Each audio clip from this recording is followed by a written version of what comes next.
fecundación celular es el origen de nuestro ADN en la reproducción. Esto nos permite producir células vivas, es la replicación de un tejido, una célula, una molécula de ADN o incluso de un organismo vivo, y su resultado será un clon. Clon es el conjunto de elementos genéticamente idénticos entre sí y elementos precursor, y pueden ser, como ya lo dije, de moléculas, células o de organismos pluricelulares completos. Reacción en cadena polimerasa o PCR fue descubierta por Muris, quien permitió convertir la PCR en una técnica central en bioquímica y biología celular. La ADN polimerasa es la base de esta técnica y al principio se la obtuvo de la bacteria Escherichia coli y luego una bacteria termófila denominada Thermus aquatus. El objetivo de la PCR es amplificar o detectar ADN fuera. La amplificación para disponer de cantidad suficiente como para utilizarlo. La detección para poder detectar en muestras con pequeñas cantidades. El principio de este método es sacar grandes cantidades y pequeñas de ADN o ARN e incluye la desnaturalización, que es abrir los puentes de hidrógeno sin dañarlos por medio de calentamiento a 94 a 96 grados centígrados.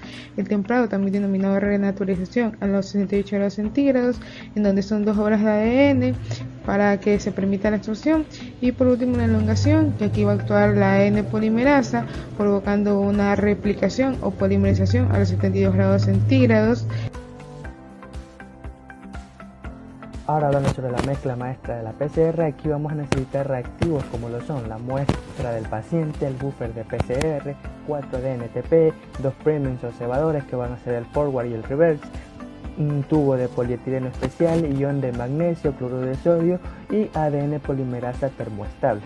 Ahora, hablando sobre lo que es el termociclador, vamos a ver que también es conocido como máquina de PCR o reciclador térmico de PCR, que básicamente es un aparato utilizado en la biología molecular que va a permitir realizar los ciclos de temperatura necesarios para una reacción en cadena de polimerasa de amplificación de ADN.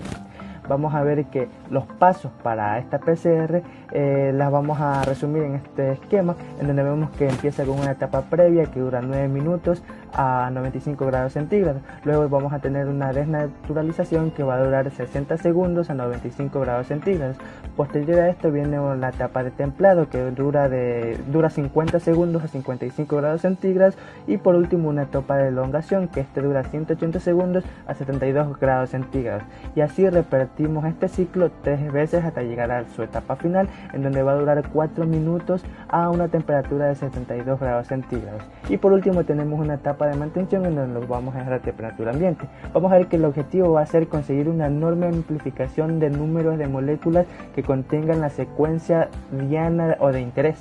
Vamos a ver que las características de la PCR va a ser el rendimiento, la duración, la capacidad de detención o sensibilidad, la especificidad y la fidelidad. Detección de resultados. Para esto se necesita una electroforesis en gel.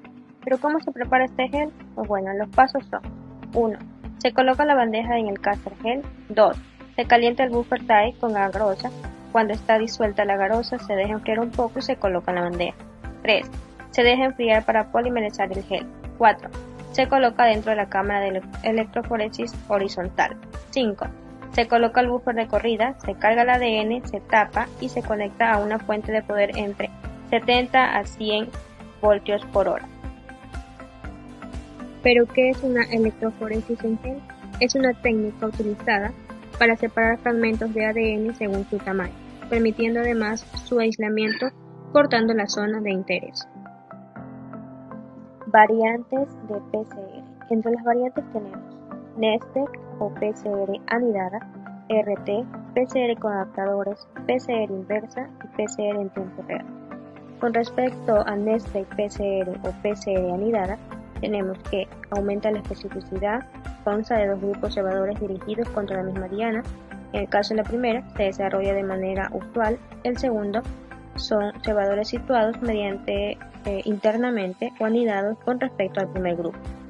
Especificidad. Depende de la temperatura empleada en la fase de hibridación y de la cantidad de iones divalentes que se incorporan a la reacción, además de depender de la secuencia de cebadores. PCR contra criptasa inversa se trata de la amplificación del RNA, especialmente por RNA mensajero, a través de la síntesis previa de su ADN complementario que después se amplifica por PCR. Es un método con mayor capacidad de detención para la medida de expresión génica in vitro, donde sirve estudiar el genoma del virus del ARN como los retrovirus, el VIH, el virus de RANS. PCR con adaptadores. También puede amplificarse una región de DNA de secuencias desconocidas ligando a sus fragmentos de restricción unos adaptadores oligonucleótidos sintéticos. PCR inversa se emplea a clonar regiones desconocidas de DNA situadas en la posición vecinal, es decir, se amplifica la región externa que blanquea a los observadores, por ello es necesario cortar el DNA de ambos lados. PCR en tiempo real. Permite observar la cinética de la reacción, detención de productos PCR en tiempo real, nuevos químicos, nuevas plataformas instrumentales y utilizando varias sondas moleculares de Bacon, las sondas de Kalman y las sondas de Escorpión. Bueno, aquí tenemos lo que son los métodos de ensayo y hibridación. Estos van a ser en la mezcla de grasa sencilla de ácido nucleico muestra diana, no marcada con una sonda de secuencia conocida, marcada a condiciones experimentales que permiten lo que es el apareamiento entre bases complementarias. Aquí tenemos lo que es la hibridación en soporte sólido. Se trata de un tipo de ensayo más simple que permite procesar varias muestras simultáneamente y facilitar lo que es el control de hibridación. Aunque la cinética de la hibridación es mucho más lenta y el proceso menos eficiente, se utiliza mucho más en la hibridación de solución por ser mucho más sencillo de realizar y más versátil. Además, este nos permite lo que es el análisis de ácido nucleico y el diagnóstico de enfermedades moleculares con base genética. Lo siguiente tenemos lo que es la hibridación de Taublach y Slablach. Este es un método muy sencillo y común, debido a que sus posibilidades de empleo como muestras de ácidos nucleicos sin purificar, por ejemplo, como que son la sangre, las heces o los esputos. La muestra se aplica bien, puede ser de gota a gota cuando hablamos de un Taublach, o en manchas alargadas cuando hablamos de un Slablach, donde luego se filtra sobre un nylon o nitrocelulosa cuyas propiedades van a ser absorbidas, se fijan por las moléculas de ácidos nucleicos y proteínas. Hibridación Sauter.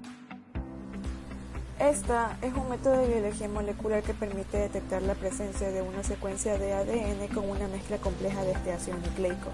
Para ello emplea la técnica de electroforesis en gel de agarosa con el fin de separar los fragmentos de ADN de acuerdo a la longitud y después una transferencia a una membrana en la cual se efectúa la hibridación de la sonda. En cuanto a la hibridación Norter, asimismo, a diferencia es que aquí va a usar los fragmentos de ARN. ¿Cuáles van a ser los pasos que van a interferir aquí?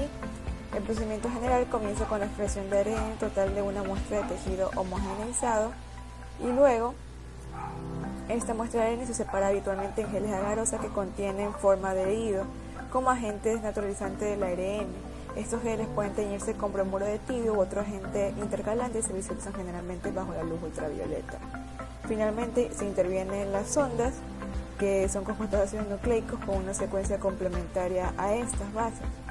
Y finalmente la aplicación de esta es que puede observarse partículas de expresión genética entre los tejidos y esta técnica nos permite utilizar sobre expresión de oncogenes o como oncogenes opresores en células cancerosas cuando son comparadas con tejidos normales.